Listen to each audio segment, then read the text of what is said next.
এই যে ভোজন করবে, মুখ কে দিয়েছে? আমি তো দিলাম। হাত কে দিয়েছে? আমি তো দিলাম। ভোজন করার জন্য অর্থ কে দিয়েছে? প্রস্তুতির জন্য উপকরণ কে দিয়েছে? আমি তো দিলাম। তুমি দিলে, তোমার জন্য এক মুঠো অন্ন রইল না গৃহে? একটু জল রইল না?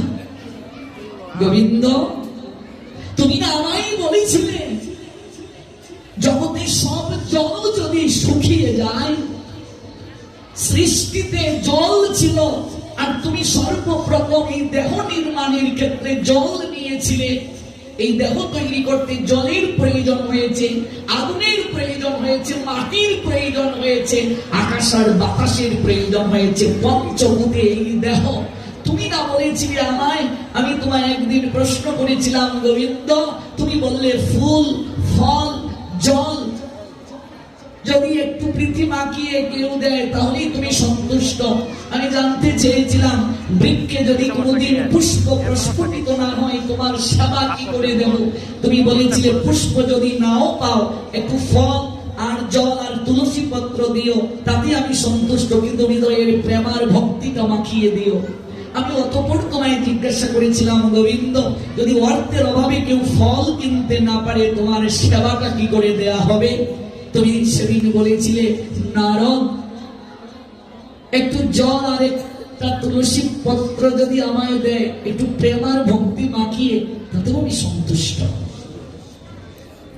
আমি আবার বলেছিলাম, গোবিন্দ, যদি তুলসী পত্র কেউ না পায়, ফ্রান্সে আমার এক ভক্ত আছে, পাঠের ভক্ত, প্রসাদ পায়, স্বপন প্রভু, ওরা তুলসী পত্র পায় না। এই ভারত থেকে তুলসী পাতা শুকিয়ে গুঁড়ো করে এই 100 গ্রাম, 50 গ্রাম, 25 গ্রাম, 20 গ্রাম তুলসী পত্র হাজার হাজার হাজার টাকা দিয়ে ওরা কিনে নিয়ে যায়।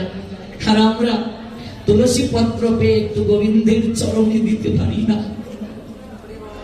একটু তুলসী কাষ্ঠের মালা গলায় গলায় পড়তে লজ্জা পাই। মারে, এই যে নাকে নুলক দিয়েছো না, কানে দুল দিয়েছো না, হাতের বালা, সারা জীবনের ইনকাম দিয়ে নেকলেসটা বানালে, মরার সঙ্গে সঙ্গে সযতনে তোমার হাতের বালাটা খুলে রেখে দেবে না? সঙ্গে দেবে গো? চরণের নুপুরটা খুলে রেখে দেবে, শরীরের সকল অলঙ্কার খুলে রেখে দেবে। এই সাজ কার জন্য? ও মায়েরা, কার জন্য সাজতে হয়? আমরা ঘরের ভিতরে যখন থাকি, যে কোনো একটা শাড়ি পরে থাকি, যে কোনো ভাবে থাকি, কিন্তু যখন বাইরে বের হই তখন সেজে গুজে আমরা বের হই। কাকে দেখানোর জন্য গো? কাকে দেখানোর জন্য? সাজতে হয় দুজনের জন্য, জগৎপতির জন্য আর জগৎপতির প্রতিনিধির জন্য। জগৎপতির প্রতিনিধিকে, যে পতিকে তুমি আশ্রয় করে বিবাহ বন্ধনে আবদ্ধ হয়েছ, ওই পতি তোমাকে হাতটা ধরে জগৎপতির কাছে নিয়ে যাবে। ওই পতি যদি তোমাকে ভোগের সামগ্রী মনে করে জগৎপতির আরাধনা করতে বাধা দেয়, তাহলে ওই পতিকে সর্বপ্রথম বিচারের কাঠগড়ায় দাঁড়াতে হবে। সে সেদিন আর স্বামী থাকবে না, গোবিন্দ তাকে আসামি বানিয়ে বিচারের কাঠগড়ায় দাঁড় করাবেন। বুঝো, বিয়েটা যে করলে এই কুঞ্জুর সার্কুলটা দেখবে। কুঞ্জুটা গোলাকার, চ্যাপ্টাও তো হতে পারত, লম্বাও তো হতে পারত, মূল কেন কুঞ্জু হয়?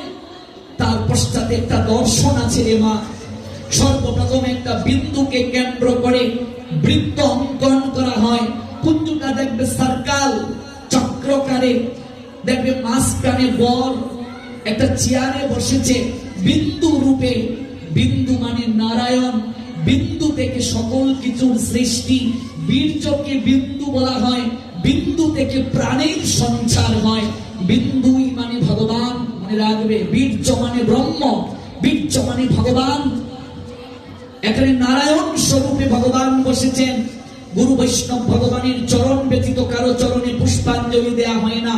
কিন্তু সাধারণ একটা পুরুষ বিবাহের মণ্ডপে বসলেও নারী অর্থাৎ নববধূ তার চরণে অঞ্জলি দেয়। কি দেয় না? এটা কাকে দিচ্ছে? বরকে দিচ্ছে, নারায়ণকে দিচ্ছে। অথচ দুর্ভাগ্য হলেও সত্য যে নারায়ণীর চরণে অঞ্জলি দেয়া হলো, ওই কুঞ্জু মণ্ডপ থেকে উঠে সেই নারায়ণকে মাছের মাথা দিয়ে খাওয়ানো হচ্ছে আদর করে। কুঞ্জুর মণ্ডপে নারায়ণ হলো, আর মণ্ডপ থেকে নামার পরে মাছের মাথা দিয়ে সব শালিকারা মিলে খাওয়াচ্ছে নারায়ণকে। ওমা, নারায়ণের সঙ্গে আসে কে গো? দেবতা আসে না অসুর আসে? কে আসে? তাহলে বিবাহের সময় মাংস এক টুকরা কম হলো, ঝগড়া হচ্ছে কেন? ওরা নারায়ণের সঙ্গে বরযাত্রী, ওরা দেবতা না অসুর? বিবাহটা কোনদিন মাছ মাংস দিয়ে হয় না। আপনি এমনিতে মাছ মাংস খান, শাস্ত্র আপনাকে নিষেধ করেনি। তামসিক আহারও আছে শাস্ত্রে। আপনি পারছেন না তামসিক আহার করছেন, আপনি পারছেন না রাজসিক আহার করছেন। আপনি সাত্বিক আহারে অবশ্যই আপনাকে আসতে হবে একদিন না একদিন। আপনার আহার শুদ্ধ না হলে আপনার ভজন হবে না। কিন্তু যারা অপারক, ওরা ধীরে ধীরে তামসিক থেকে রাজসিকে আসবে, রাজসিক থেকে সাত্বিকে আসবে। এই জন্য গীতায় 3 প্রকার আহারের কথা আছে, সাত্বিক, রাজসিক, তামসিক। হঠাৎ করে কি আপনি সাত্বিকে আসতে পেরেছেন? পারেননি, অভ্যাসের দ্বারা তো এসেছেন। আপনি আমি কি মায়ের পেট থেকে প্রসাদ পেয়ে এসেছি? পারি নাই, এই সৌভাগ্য নাই আমাদের। আপনি আপনি খাচ্ছেন, ধীরে ধীরে কন্ট্রোল করুন। যেমন খাবার মন তেমন, মন যেমন বুদ্ধি সেরকম, বুদ্ধি যেরকম লয় সেরকম, লয় যেরকম প্রাপ্তিটা সেরকম। আগুনের মাঝে প্লাস্টিক দিলে গন্ধটা প্লাস্টিকের হবে, আগুনের মাঝে চামড়া দিলে গন্ধটা চামড়ার হবে। আগুনে আপনি যা দেবেন সেরকম একটা গন্ধ হবে। আপনি ভেতরে যা আহার দেবেন, এটা জঠরাগ্নি, এখানে আগুন আছে, পরিপাক হয়। আপনি যে আহার দেবেন আপনার চেতনার মাঝে সেই গন্ধটা প্রবাহিত হবে। এটা বিজ্ঞান বলেছে, ভাগবত বলেছে। আপনি এমনিতে পারেন না, খাচ্ছেন তামসিক আহার, কিন্তু মনে রাখবেন আপনি এমনিতে পারছেন না, মাছ খাচ্ছেন। এই নিয়ে জোরালো ভাবে আমি আজ কিছু বলছি না, আস্তে আস্তে আসুন। কিন্তু বিবাহে, শ্রাদ্ধে, অন্নপ্রাশনে, জন্ম তিথিতে, মৃত্যু তিথিতে, বাৎসরিক শ্রাদ্ধে মাছ মাংস করতে নেই। বিবাহ বাসর দেখবে, বিবাহ মণ্ডপে জয়ধ্বনি দেয়া হয়, হয় কি হয় না? এই দেখো দেখো কুঞ্জবনে, এরকম বলা হয় কি হয় না? উলুধ্বনি দেয়া হয় কি হয় না? হরিধ্বনি দেয়া হয় কি হয় না? এটা বিবাহ বাসর। এই যে বাসর, এই যে বাসর, বিবাহ বাসর, বিবাহ বাসর, এই যে দিন, এই যে দিন, শুভ দিন, শুভ দিন, এগুলো কেন বলছো? বলার প্রশ্নতে কারণটা কি? কারণটা কি বুঝি না, কেউ বুঝার চেষ্টা করি না। বিবাহটা করতে হয় বলে আমরা করছি। যে ঠাকুরদা বিবাহ করাচ্ছে, ওই ঠাকুরদাকেও যদি জিজ্ঞেস করা হয় আপনি 7 পাকে কেন বিবাহ করালেন? 8টা পাক দিলে দোষ কি ছিল? 9টা দিলে দোষ কি ছিল? 6টাও তো দেওয়া যেতে পারো, 7টা পাকে বিয়ে কেন? এক ঠাকুরদাকে আমি জিজ্ঞেস করেছি, ঠাকুরদা বলে আমার বাবাও তো 7 পাকে বিয়ে করিয়েছিল, বাবার বাবা দাদু তো 7 পাকে বিয়ে করেছিল, আমরা জজ মানে 7 পাকেই শিখলাম। আমি বলছি তা তো জানি, 7 পাকে বিয়েটা কেন করতে হয়? এত কিছু কি আর জানি? ওই জানি না বলেই তো আজ সমাজের দুর্গতি। One who knows the transcendental nature of my appearance and activities does not upon loving this body take his part again in this material world. By eternal Abuna Arjun said, omnipotent maker Krishna Srimad Bhagavad Gita, 4th chapter, 9 verse. My dear Arjun, please listen attentively what I said. We forgotten that topic, the universal Lord, the all-part supreme being Krishna said, Srimad Bhagavad Gita, 7th chapter, 7th verse. Gyan Vigyan Yog, Okankara Foil, there is no truth superior to me. Everything rests upon me as Palas Rangon tell. Also said Almighty Creator Krishna, Srimad Bhagavad Gita, 10th chapter, Vibhuti Yog, 8th verse. And the source of all spiritual and material worlds, everything emanates from me, the intelligent person who perfectly know the advocacy in my devotional service and worship me with all their heart. That God says, omnipotent Makar Krishna says, Srimad Bhagavad Gita, 3 chapter, Karma Yug, 21 verse. Whatever action a great man performs, common men follow, and whatever is standard by acts and gallery, acts all the world part show. নিজে আচরণ না করলে জগৎ গ্রহণ করবে না। এই জন্য ভগবান আচরিত করার জন্য জগতে তিনি এলেন, লীলা বিলাস করে শিক্ষা দিলেন। বিবাহটা যজ্ঞ, বিবাহটা এটা একটা মণ্ডপ, এটা স্ট্রাকচারটার মাধ্যমে একটা তত্ত্ব জানাচ্ছে জগৎকে। আমরা যে বিবাহ করছি, বিশেষ করে সমাজে যে বিবাহ বহুলভাবে প্রচলিত, সর্বাধিক যে বিবাহটা হয়, এই বিবাহটা হচ্ছে ব্রাহ্ম বিবাহ। বিবাহ হচ্ছে 8 প্রকার। বিবাহ কয় প্রকার? 8 প্রকার। আমরা সর্বাধিক যে বিবাহটা সমাজে দেখতে পাই, অগ্নিকে সাক্ষী রেখে সপ্তপাকে, এটাই ব্রাহ্ম বিবাহ। সর্বপ্রথম দেখবে একটা বিন্দু করে, তারপর একটা বৃত্তাকারে, একটা সার্কেলে কুঞ্জটাকে সাজানো হলো। বর মাঝখানে বসলো, কম্পাসের কাঁটা যেমন বিন্দুকে কেন্দ্র করে ঘুরে, কনে চারিদিকে ঘুরলো। মনে রাখবে, ওই যে কুঞ্জু বাসরে কিংবা কুঞ্জু মণ্ডপে কনের সঙ্গে কাকাতু ভাইয়ের বউ অর্থাৎ বৌদি, জ্যাঠুতু ভাইয়ের বউ, বৌদি সবাই সেজে গুজে উঠলো। কিন্তু না, কুঞ্জুর ভিতরে কনে ব্যতীত আর কেউ উঠতে পারবে না। এটাই ভালো করে জেনে যাও। একজন হা করে ছাতা টাঙ্গিয়ে দাঁড়িয়ে রইল, হ্যাঁ নাকি ভাগ্নে? আমি বললাম, তুই হা করে, রোদ নাই বৃষ্টিও নাই, ছাত্রী টাঙ্গাইয়া দাঁড়াই আসোস কেন? এটা তো নিয়ম, ছাত্রী টাঙ্গিয়ে থাকুন লাগে। বললাম, তা আমি বুঝলাম, রোদ নাই মেঘ নাই, আহরা বুয়ালের মতো উবাইয়ে নিছোস, বিষয়টা কি তা? এটা কি আর জানি, ছাত্রী টাঙ্গিয়ে থাকুন লাগে। এবার অনেকেই তো বিয়ে করেছেন, বলেন এটা কেন করলেন? বলেন। এই ট্যাক্স রে। তারপরে দেখবে জামাইয়ের হাতে একটা আয়না দিয়া, আমি একজনের আমি আয়না দিতে পারো, নতুন জামাই এগিয়ে কিন্তু যদি চায় মানুষে সরম দিব, লেগে আয়নার বাইরে আহলে দাঁড়াই। আবার মাঝে মাঝে আয়নাকে বউরেও দেখে, দেখি কেমন, যদি সরাসরি দেখি মানুষে খারাপ হইতে পারে। তাই এই হাত আয়না লইয়া বলিস তো কেন? কারণটা কি?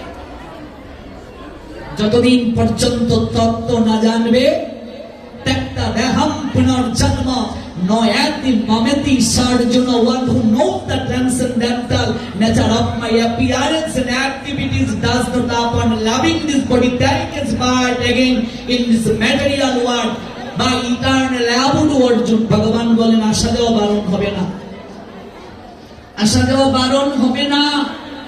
ছত্র মানে ছাতা। এই ছত্রটা কোথা থেকে এলো? বিবাহটা অনেকটা সামাজিক রীতি, মনে রাখবে। একটা আছে লুকাচার, একটা হচ্ছে শাস্ত্র আচার, একটা হচ্ছে কুলাচার। অনেক সময় বিবাহে লুকাচার কুলাচারকে অনুসরণ করা হয়। কথা বলিও না, এই তত্ত্ব পাবে না সহজে।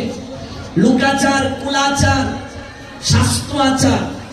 আমাদের সমাজে অধিকাংশ লোকেরাই শাস্ত্র আচারকে অনুসরণ করে না। আমি ধীরে ধীরে বলবো। সর্বপ্রথম জানো, বিবাহের মণ্ডপে কেবল কনেই থাকবে, কনের সঙ্গে আর কেউ ঘুরবে না। তোমাদের সঙ্গে ঘুরেছে? ঘুরেছে। আবার দেখবে, বর যদি একটু লম্বা চূড়া হয়, মাথায় আবার মুকুট দিয়েছে অনেক লম্বা, কনে যদি একটু খাটো হয়, এবার মালাটা যে দেবে নাগাল পাচ্ছে না। এবার ভাই বউ, বৌদি তাই অর্ধেক বিয়া বইয়া জায়গা, অর্ধেক মালা তাই দেলায়, এত দইরা দইরা। এটাই সবচেয়ে বড় অপরাধ। যারা বিয়ে বউ নাই, যারা বিয়ে করো নাই, আজকে শিখে যাও। যতই স্মার্ট মেয়ে ও বিয়ার মণ্ডপে তাই কিচ্ছুই চিনে না, এমন ভাবে তাই আঁটবো মনে হয় একেবারে। আর ভাই বউরা ঠাইনা ঠাইনা লইয়া যাইতেছে, কুঞ্জ থেকে নেই না হয়, তুমি যা করছো তোমার উপরে খবর আছে, ঠাইনা ঠাইনা আমার লইয়া গেছে। কাজে বিবাহের মণ্ডপে মালা যখন দেবে, কেউ তাকে স্পর্শ করবে না। ছাতি টাঙ্গাইয়া আখড়া বুয়াল হেরো থাকার দরকার নাই, আয়না হাতে দেওয়ার দরকার নাই। এগুলো লুকাচার। লুকাচার আর শাস্ত্র আচার এক নয়। কুলাচার, লুকাচার, শাস্ত্র আচার এগুলো আলাদা আলাদা বিষয়। কোন অঞ্চলের একটা লুকাচার ধীরে ধীরে মানুষের মাঝে প্রচলিত হয়ে যায়, মানুষের মাঝে পৌঁছে যায়, বিবাহটা আদৌ কি সেটা বুঝো। দেখো আমি এই আর বাকি 2 দিনে কি বলবো, এগুলো অল্প দিনের পাঠে হয় না। এই জন্য আমরা যেখানে পাঠে যাই 15 দিন 1 মাস ব্যাপী পাঠ হয়। এই যে আমি নোয়াখালী এক মন্দিরে পাঠ করলাম 32 দিন, ভুলাতে 57 দিন পাঠ করেছি। এরকম ভক্ত নয়, হাজার হাজার হাজার ভক্ত, প্রজেক্টর 2-3টা টাঙ্গানো এই মৌলভীবাজারে। আগামী কার্তিকে মৌলভীবাজার 15 দিন পাঠ। এগুলো ধারাবাহিক ভাবে শুনতে হয়। বিবাহ নিয়ে 7 দিন শুনো, বিবাহ কি করতে গেলে একেবারে ক্লিয়ার হয়ে যাবে। এই বিষয়গুলো জানা দরকার আমাদের। কনের সঙ্গে যারা উঠবে তারা হলো সখী। এখানে পরিচয় বৌদি নয়, কেউ নয়, তারা কি গো? সখী। লক্ষ্মী হচ্ছে নারী, তার সঙ্গে সহচরী হলো তারা। ওরা কুঞ্জুর চারিদিকে দাঁড়িয়ে থাকবে, কুঞ্জুর ভেতরে প্রবেশ করবে না, চারিদিকে দাঁড়িয়ে থাকবে। কনে ধীরে ধীরে ঘুরে অঞ্জলি দিল চরণে, হাতের মাঝে তার কোনো এক সহচরী মালাটা দিয়ে দেবে, কিন্তু সে তাকে স্পর্শ করে কখনো কুঞ্জুর ভেতরে ঘুরবে না। মালা দেওয়ার সময় তার হাতটা ধরবে না, সে সহচরী রূপে সহায়তা করবে, তারপর গলায় মালাটা পরিয়ে দেবে। 7টা পাক দেয়া হচ্ছে। দেখবে এর পিছনে একটা সায়েন্টিফিক থিওরি আছে। কোন বিন্দুকে কেন্দ্র করে যখন কোণ উৎপন্ন হয়, 360 ডিগ্রি কোণ উৎপন্ন হয়। আমাদের আর্য ঋষিগণ যে কুঞ্জুর স্ট্রাকচারটা দিলেন, তার সঙ্গে একটা সায়েন্টিফিক থিওরি যোগ করে দিলেন। 360 কে যদি আপনি 1 2 3 4 5 6 7 সংখ্যা ছাড়া 8 9 এই সংখ্যাগুলো দিয়ে যদি তাকে ভাগ করেন, 360 কে ভাগ করা যায়, কিন্তু 360 কে কখনো 7 সংখ্যা দ্বারা ভাগ করা যায় না। যদি দশমিক নেন, অনন্তকাল ধরে এই ভাগ চলবে। 7টা পাকের মাধ্যমে ঋষিগণ একটা বিশেষ আমাদেরকে বার্তা দিচ্ছেন, শোনো, স্বামী স্ত্রীর সম্পর্কটা হচ্ছে অবিভাজ্য। পৃথিবীর কোনো কিছু দ্বারা এই সম্পর্ককে বিনষ্ট করা যায় না। আমাদের সনাতনী নারী পুরুষের বিবাহ কোনো চুক্তি নয়, দলিল নয়। আমরা ভগবানকে সাক্ষী রেখে, অগ্নিদেবকে সাক্ষী রেখে আমরা বিবাহ বন্ধনে আবদ্ধ হই। আমার মা, কাকিমা, জেঠিমা, তাদের বয়সী ডিভোর্স আমরা জানতামই না, শুনছিও না। বর্তমানে 10 কোটি গিয়ে দেখো 100টার মাঝে 70টা ডিভোর্স দেখবে হিন্দু নারীদের। কেন গো? একটাই কারণ, আমরা বিবাহের তাৎপর্য এখন আর জানি না, ধীরে ধীরে ভুলতে বসেছি। আধুনিকায়ন হয়ে যাচ্ছে সমাজ, জানি না পতির সঙ্গে পত্নীর সম্পর্কটা কি, পতিকে তার স্ত্রী কোন মর্যাদায় দেখবে। সর্বপ্রথমে বিয়ের পর বলে আমরা স্বামী স্ত্রী না, আমরা 2 জন বন্ধু বান্ধবী। সর্বপ্রথমেই বলে হতচ্ছাড়া, পতির সঙ্গে পত্নীর সম্পর্কটা কি রে, পত্নীর সঙ্গে পতির সম্পর্কটা কি রে, কেউ জানার চেষ্টা করে না, বোঝার চেষ্টা করে না, অনুভব করার চেষ্টা করে না। যার কারণে আজকে সংসার অসার হয়ে যাচ্ছে। এই 100 জনের মাঝে 99.টা পরিবারে বিবাহ শব্দের অর্থ দাঁড়িয়েছে বিবাহ। বি মানে বিপদ, বা মানে বাড়ানো, হ মানে হলো। বিবাহ মানে কি? ও বাবা, কি গো, বাড়ছে না কমছে? যাই হোক, আমার এখনো বাড়ছে না। 100-র মাঝে 99.টা পরিবারে বিবাহ মানে বিপদ বাড়ানো হলো। যখন 2 পাও যথা ইচ্ছা তথা যাও, যখন 4 পাও, যে আমাদের প্রভাংশু প্রভু খানি কুড়াক দিয়ে যাও, এখন আইতে পারে না। আর যখন কয়দিন পরে 6 পাও, বাবা তুমি কই যাও, লইয়া যাও। তারপর আমাদের চিন্ময় প্রভু আবার ভাষণ দিলেন যে রিক্স বেশি করে নাও, 8 পা 10 পা 12 পা, অর্থাৎ যত পারো নাও, আমি এত রিক্সে যাচ্ছি না বাবা। দুর্যোধনদের 100টা রিক্স ছিল, যত বেশি রিক্স নাও, মানুষ যদি করতে না পারো, কোনো রিক্সেই তোমাকে ভরসা করবে না। মূল কথাটা হচ্ছে মানুষ করতে হবে। সন্তান ধারণ যেমন প্রয়োজন, মানুষ করাটাও দরকার। মানুষ না করলে রাবণের কম রিক্স ছিল না। 1 লক্ষ পুত্র ছিল, 1.25 লক্ষ নাতি, মরতে মরতে কেউ রইল না বংশে জ্বালার বাতি। দুর্যোধন আদি 100 ভাই ছিল, কোন লাঠি শেষের দিনে ভরসা দিতে পারলো না।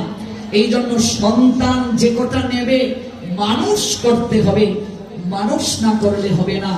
এখনকার সময়ে বিবাহ মানে সংসার, সমাজে কেবল বিপদ আর বিপদ। আমরা কৃষ্ণকে ভুলে যাওয়ার কারণে এমন হচ্ছে। কৃষ্ণ ভুলি সেই জীব অনাদি বহির্মুখ, অতএব মায়া তারে দেয় সংসার দুঃখ। সংসার করার উদ্দেশ্য শয্যা সঙ্গিনী গ্রহণ নয়, সন্তান ধারণের জন্য হাতিয়ার গ্রহণ নয়, সন্তান জন্মদানের যন্ত্র নয়। সংসার করার উদ্দেশ্য সং মানে সাজা, সার মানে অমৃত।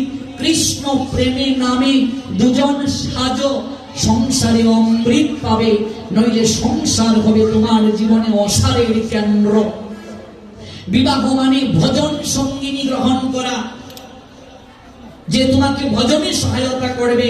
নারী তার রূপ দিয়ে, লাবণ্য দিয়ে, প্রীতি দিয়ে, মমতা দিয়ে তোমাকে ভজনের পথে শক্তিদায়িনী রূপে এগিয়ে আসবে। আর ওই নারী যদি তোমাকে ঘুম থেকে উঠতে না দেয়, আঁকড়ে ধরে থাকে, জড়িয়ে ধরে থাকে, আজকে ওঠার দরকার নাই, তাহলে বুঝবে সে তোমার জীবনে পত্নী নয়, সে তোমার জীবনে ফেতনি, মানে আমরা যারা হই ফেরতনি। পত্নী বউকে বলে, স্ত্রীকে বলে যে স্বামীকে পতিত অবস্থা থেকে উদ্ধার করে, উপরের দিকে নিয়ে যায়। বিবাহ করে মানুষ ঊর্ধ্বগতিতে যাবে, আমরা নিম্নে যাই। কারণ কি? আমরা স্ত্রীকে পত্নী বানাতে পারি নাই, আমরা পেতনি বানালাম। আমরা বিবাহের সময় রূপ লাবণ্য দেখি মেয়ের, কিন্তু তার মাঝে ভক্তি আছে কিনা, তার মাঝে প্রীতি আছে কিনা, গোবিন্দকে সে ভালোবাসে কিনা, এটা আমরা দেখি না। আজকাল ৯৯টা মা বাপ চাকরিওয়ালা ছেলে খুঁজে, কিন্তু ছেলেটা ভক্ত কিনা, ছেলেটা নৈতিক চরিত্রের দিক থেকে ভালো কিনা, এটা দেখে না। অধিকাংশ মেয়েরা প্রেম করে হ্যান্ডসাম ছেলের সঙ্গে, আর বিয়া করে সুগার ড্যাডির সঙ্গে, টাকা থাকলেই হয়। কাজে এই দিক যদি ব্যালেন্স করতে না পারো, হবে না। ব্যালেন্সটা জীবনে বড় ইম্পর্টেন্ট। ব্যালেন্স না করলে সমাজ, সংসারে দুঃখ নেমে আসবে।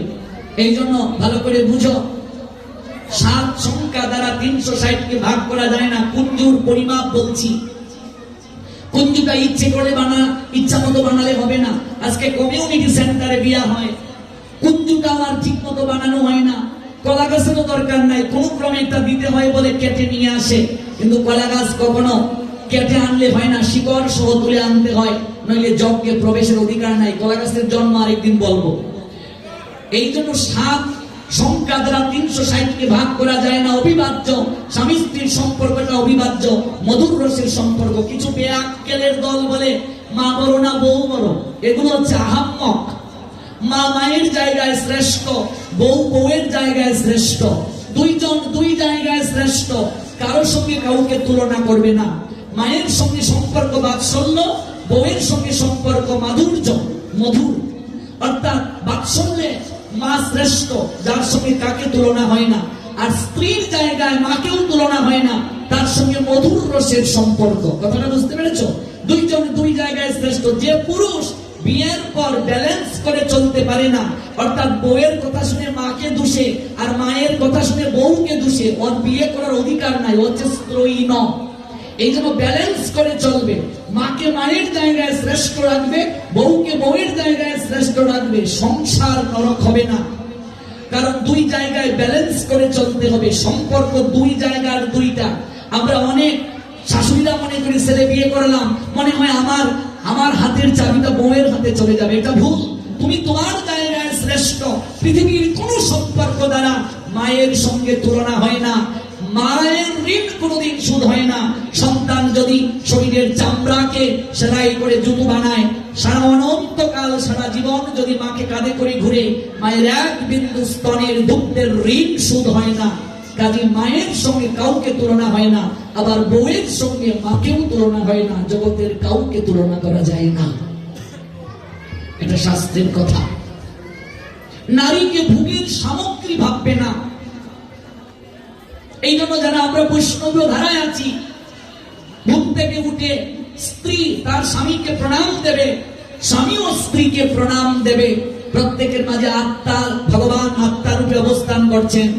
নারী হচ্ছে আত্মশক্তি মহামায়া রূপিণী। মনে রাখবে, কুমারী মেয়ে বাগ্নী কখনো মামা মামির চরণ স্পর্শ করে প্রণাম দেবে না। ভাগ্নে মামা মামির চরণ স্পর্শ করে প্রণাম দেবে না, মামা মামির আয়ু ক্ষয় হয়ে যায়।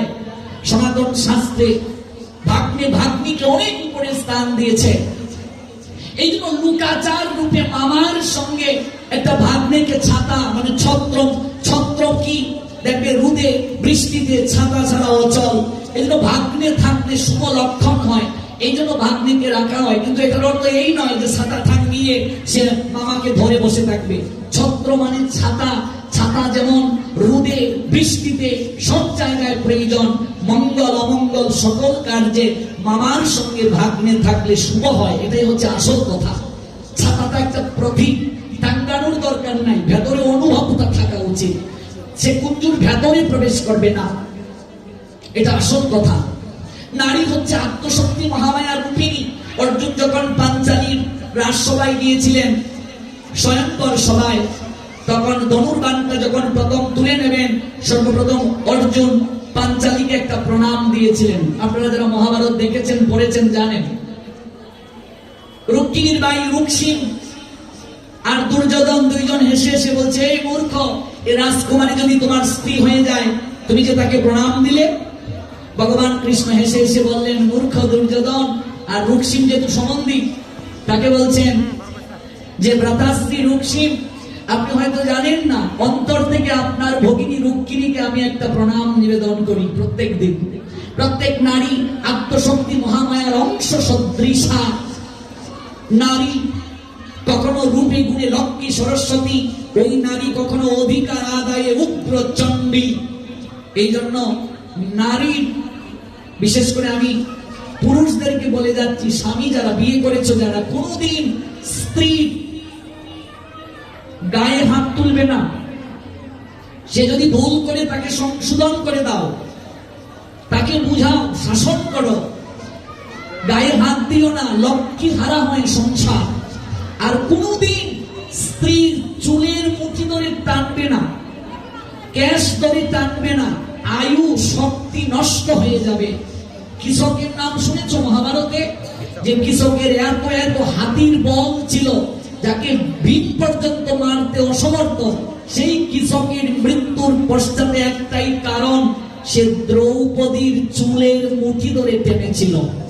এটার জন্যই তার শক্তি নষ্ট হয়ে গিয়েছিল। মহাভারতের ইতিহাসে যাদেরকে কঠিন শাস্তি দেওয়া হয়েছে যুদ্ধের সময়, সে হলো দুঃশাসন। তার বক্ষ বিদীর্ণ করে রক্ত পান করেছে ভীম, একটাই কারণ, দ্রৌপদীর চুলের মুঠি ধরে টানতে টানতে তাকে রাজসভায় নিয়ে এসেছিল। এই জন্য নারীর কেশকে যারা আকর্ষণ করে আর সাধু শিকাকে ধরে যারা টানে, তাদের আয়ু নষ্ট হয়ে যাবে, বুদ্ধি নষ্ট হয়ে যাবে, সম্পদ নষ্ট হয়ে যাবে, সকল কিছু নষ্ট হয়ে যাবে। আর মহাজন দেখুন কি বললেন, লক্ষ্মী হারা হবে। মহাজন কি বললেন দেখুন গানে, ওগো লক্ষ্মী ছাড়া